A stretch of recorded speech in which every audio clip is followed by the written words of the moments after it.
যারা চেঁচামেচি করছেন এই রাজ্যে যে কেন্দ্র দুর্নীতি করেছে, রাজ্যের দুর্নীতি হয়েছে, দুটোই সমান, তারা একটু বোকা এবং সরলমতি। তারা এটা বুঝতে পারছেন না যে রাজ্যের দুর্নীতিটা রাজ্য নিজে কখনো ধরে দেয়নি। রাজ্য আদালতে যেতে গড়িমসি করেছে, নানা রকম ভাবে আদালতকে এড়াবার জন্য সুপ্রিম কোর্টে গেছে। ব্রাত্য বসু বলছেন রাজ্যের হাতে ছেড়ে দেয়া হোক এই যে পরীক্ষাগুলো।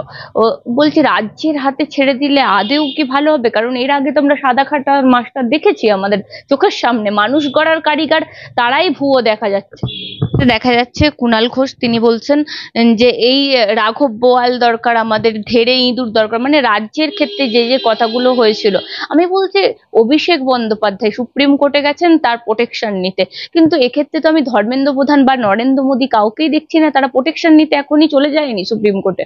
যে একটা দুষ্ট চক্র গড়ে উঠেছে, কোচিং সেন্টার, সবাই খারাপ আমি বলবো না, কিন্তু অজস্র কোচিং সেন্টার তারা এই ব্যাপারে সক্রিয়ভাবে লিপ্ত হয় যে আমরা কোয়েশ্চেন বার করব, এবং কোয়েশ্চেন লাখ লাখ টাকায়। এই যে বিহারের কি যেন অনুরাগ যাদব 32 লক্ষ টাকা দিয়ে প্রশ্ন কিনেছে। ভেবে দেখো যে 32 লক্ষ টাকা দিয়ে প্রশ্ন কিনছে, তাহলে যারা এই প্রশ্ন ফাঁস করছে তারা কত টাকা দেয়। নিট বিতর্ক নিয়ে রাজ্য রাজনীতি উত্তাল। এই মুহূর্তে আমি দেখতে পাচ্ছি যে আমাদের রাজ্যেও বলছে যে নিট যে বিতর্ক হয়েছে তার মধ্যে মন্ত্রীদেরকে অ্যারেস্ট করতে হবে, রাঘব বোয়ালদেরকে অ্যারেস্ট করতে হবে। অনেকেই গুলিয়ে দিচ্ছেন যে রাজ্যের নিয়োগ দুর্নীতি আর কেন্দ্রের নিয়োগ দুর্নীতি দুটো যেন এক। অনেকাংশেই এই যে দুটো দুর্নীতি পৃথক, কোথায় কোথায় এই দুটো দুর্নীতি পৃথক। আমার সঙ্গে রয়েছেন শিক্ষাবিদ পবিত্র সরকার, কথা বলবো স্যারের সাথে। স্যার, রাজ্যের দুর্নীতি কেন্দ্রের দুর্নীতি, বলছি কোন স্তরে গিয়ে দুটো দুর্নীতি পৃথক হচ্ছে একটু যদি আমাদেরকে বলেন। দেখো, প্রথম দিকে দুটো দুর্নীতি হয়েছে এটা ঠিক। নেট এর দুর্নীতি আগে নিটের হয়েছে, এবার নেটে দুর্নীতি হলো। চেঁচামেচি করছেন এই রাজ্যে যে কেন্দ্র দুর্নীতি করেছে, রাজ্যের দুর্নীতি হয়েছে, দুটোই সমান, তারা একটু বোকা এবং সরলমতি। তারা এটা বুঝতে পারছেন না যে রাজ্যের দুর্নীতিটা রাজ্য নিজে কখনো ধরে দেয়নি। এটা ধরেছে বিরোধী পক্ষ এবং বিরোধী পক্ষের আইনজীবীরা। তারা ধরে আদালতে গেছে, রাজ্য আদালতে যেতে গড়িমসি করেছে, নানা রকম ভাবে আদালতকে এড়াবার জন্য সুপ্রিম কোর্টে গেছে, এবং এই ব্যাপারটা দুর্নীতির তদন্ত যাতে বাধা পড়ে, যাতে পিছিয়ে যায়, যাতে ঘুলিয়ে যায়, তার জন্য রাজ্য সব রকম চেষ্টা করেছে। অর্থাৎ রাজ্য পুরোপুরি দুর্নীতির পক্ষে ছিল। রাজ্যের নিজের আগ্রহে, পরিকল্পনায় দুর্নীতিটা হয়েছে। কিন্তু কেন্দ্রের দুর্নীতির আলাদা একটা ইতিহাস। কেন্দ্র ভালো রাজ্যের তুলনায় সেই সিদ্ধান্তে আমি যাচ্ছি না, কিন্তু কেন্দ্রে নিটের দুর্নীতি হোক আর নেটের দুর্নীতি হোক, কেন্দ্র এটাকে আঁচ করেছে আগে, এবং আঁচ করে পরীক্ষাগুলো বাতিল করেছে। নিটের পরীক্ষা করেনি, কিন্তু নেটের পরীক্ষাটা বাতিল করেছে এবং তদন্তের নির্দেশ দিয়েছে। তারা আদালতকে আটকাবার জন্য ছুটে যায়নি, এটা বিরোধী পক্ষও ধরে দেয়নি। কাজে কেন্দ্র একটা যা কাজ করবার, যে সক্রিয়তা দেখাবার, সেই ব্যাপারটা দেখিয়েছে। ফলে রাজ্যের সঙ্গে কেন্দ্রের কোনো তুলনাই হয় না।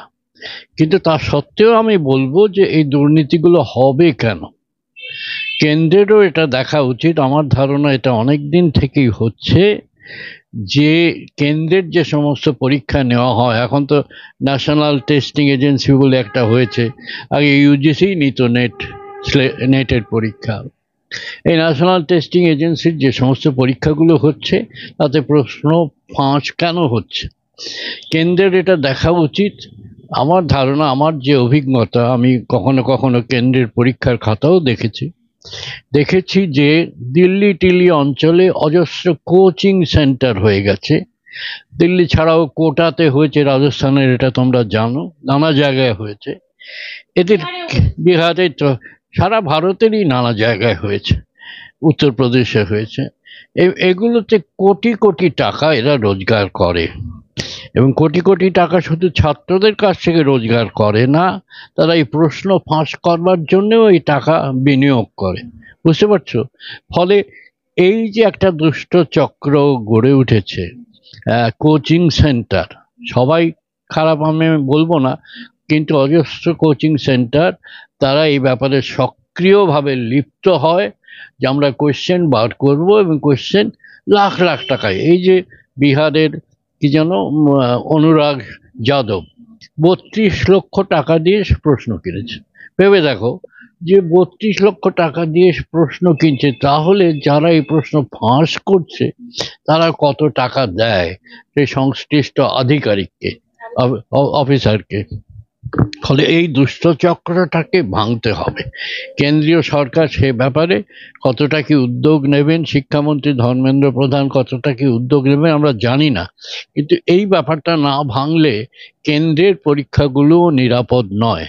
রাজ্যেও প্রশ্ন ফাঁস হয়েছে, সবই হয়েছে, রাজ্য সরকার কি করেছেন আমি জানি না, কিন্তু এই এই এই এই দুষ্ট চক্রটা, বিশেষ করে কোচিং সেন্টার, টিউটোরিয়াল কলেজ, এই দুষ্ট চক্রটাকে ভাঙতে হবে। সেটা হ্যাঁ, চান্স পাওয়া, প্যাকেজ তৈরি করে, মানে প্যাকেজের জন্যে তারা অনেক টাকা নেয়। এবং এইভাবেই সারা ভারতে দেখবে রেল লাইনের ধারে ধারে বম্বের দিকে গেলে ক্লাসেস বলে একটা থাকে, ক্লাসেসগুলো হচ্ছে সব কোচিং সেন্টার, এবং তাতে প্যাকেজ থাকে, তোমাকে ফার্স্ট ডিভিশন পাইয়ে দেবো, তোমাকে এই করে দেবো, তোমাকে 80% 90%-এর ওপরে পাওয়া প্যাকেজ থাকে। এবং তার পেছনে থাকে এই প্রশ্ন ফাঁসের একটা একদম পরিকল্পিত ব্যবস্থা। এই ব্যবস্থাটা যতদিন না কেন্দ্রীয় সরকার ভাঙতে পারবে, ততদিন এই দুর্নীতিগুলো হবে। আমি একটা জিনিস বলবো, এই ক্ষেত্রে রাজ্যের দুর্নীতির ক্ষেত্রে মমতা বন্দ্যোপাধ্যায় যারা চাকরি পেয়েছে দুর্নীতি করে তাদের হয়ে সুর চড়াতে দেখেছি, কিন্তু আমি কাল শিক্ষামন্ত্রী ধর্মেন্দ্র প্রধানের বক্তব্য দেখছিলাম, তিনি বলছে যথেষ্ট ব্যবস্থা হোক, তাতে কার কার ভুল হয়েছে কাউকে ছেড়ে দেওয়া হবে না, যার যার ভুল হয়েছে আমাদেরকে খুঁজে বার করবো। মানে এই যে সচেষ্ট থাকা, ভুল স্বীকার করা, আর একজন যে ভুল না স্বীকার করে সুর চড়ানো, মানে দুটোর মধ্যে তো পার্থক্য আছে। হ্যাঁ, 100বার নিশ্চয়ই। আমি কারো চাকরি যেতে দেব না, চাকরি তো গেল, এবং সেই চাকরি দেওয়ার পেছনে যোগ্য লোকদের চাকরি দেওয়ার জন্য রাজ্য সরকারের উদ্যোগ খুব বড় একটা দেখছি না। যাই হোক, উদ্যোগটা, হ্যাঁ, মামলা হয়ে রয়েছে, মামলাটা কোনো বাধা নয় সেটা আমরা জানি।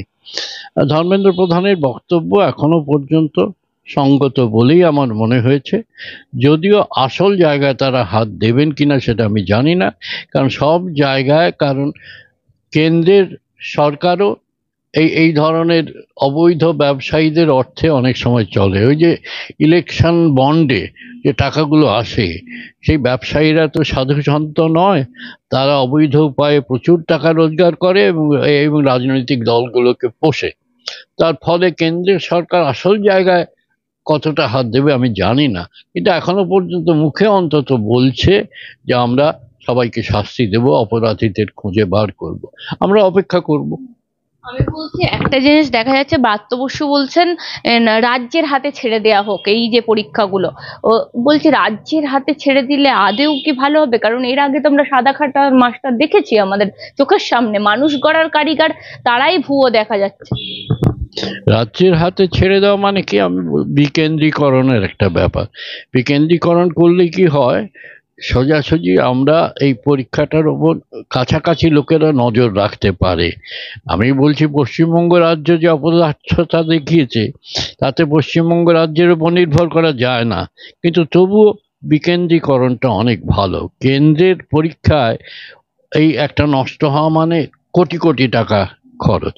সেখানে ছোট ছোট পরীক্ষার ক্ষেত্রে আমরা অনেক জায়গায় যদি বাদ দিতে পারি, সে জায়গায় এত খরচের ব্যাপার হবে না, এত বিপর্যয় হবে না। বলছি তেজস্বী যাদবের দেখা যাচ্ছে পিএও জড়িত, মানে এই যে নেট, এর ক্ষেত্রে দেখা যাচ্ছে তিনি বলছেন যথেষ্ট ব্যবস্থা নিলে নিতে পারে, যে যুক্ত তার বিরুদ্ধেই ব্যবস্থা নেওয়া যেত।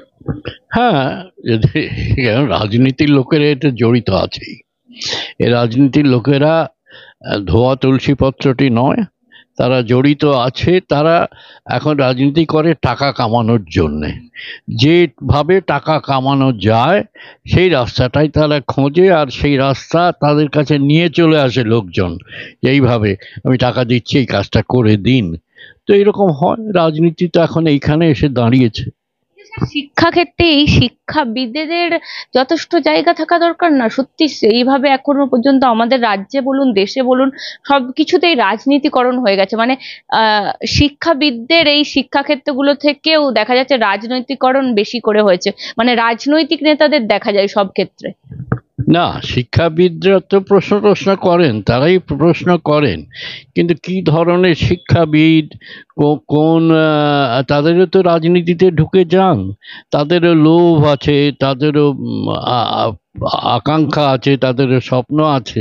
ফলে শিক্ষাবিদরাও যে খুব একটা পবিত্র জায়গায় দাঁড়িয়ে সমস্ত কাজ করবেন নাও হতে পারে। শিক্ষাবিদদের কেনা যায়, শিক্ষাবিদরা তো মধ্যবিত্ত শ্রেণীর লোক, কাউকে কাউকে কেনা যায় না, কিন্তু শিক্ষাবিদ অনেককেই কেনা যায়। দেখা যাচ্ছে কুণাল ঘোষ তিনি বলছেন যে এই রাঘব বোয়াল দরকার, আমাদের ধেড়ে ইঁদুর দরকার। মানে রাজ্যের ক্ষেত্রে যে যে কথাগুলো হয়েছিল, আমি বলছি অভিষেক বন্দ্যোপাধ্যায় সুপ্রিম কোর্টে গেছেন তার প্রোটেকশন নিতে, কিন্তু এক্ষেত্রে তো আমি ধর্মেন্দ্র প্রধান বা নরেন্দ্র মোদী কাউকেই দেখছি না তারা প্রোটেকশন নিতে এখনই চলে যায়নি সুপ্রিম কোর্টে।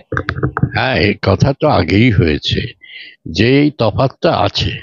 রাজ্য যেখানে দৌড়ে গেছে বা সংশ্লিষ্ট করছে, মনোজ সিংভি বা কপিল সিব্বালকে দিয়ে করেছে, সেখানে কেন্দ্রীয় সরকার নিজেই উদ্যোগ নিয়ে ব্যাপারটা থামিয়েছে এবং একটা কিছু করবে বলে বলছে অন্তত পক্ষে।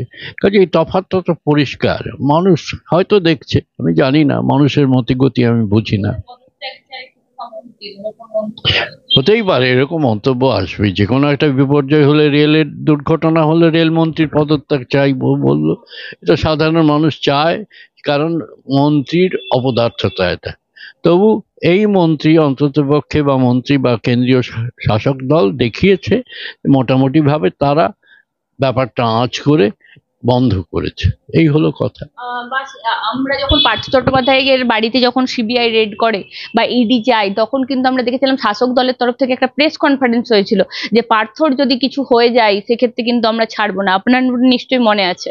বলছে সে এরকম তো আমি কোনো প্রেস কনফারেন্স কেন্দ্র সরকারের তরফ থেকে দেখলাম না। সে তোমরা বলবে, দেখো, কারণ আমার মনে থাকে না, বুড়ো মানুষ কত কি ঘটে যায়। তোমরা এই এই ঘটনার অসঙ্গতিগুলো দেখাবে।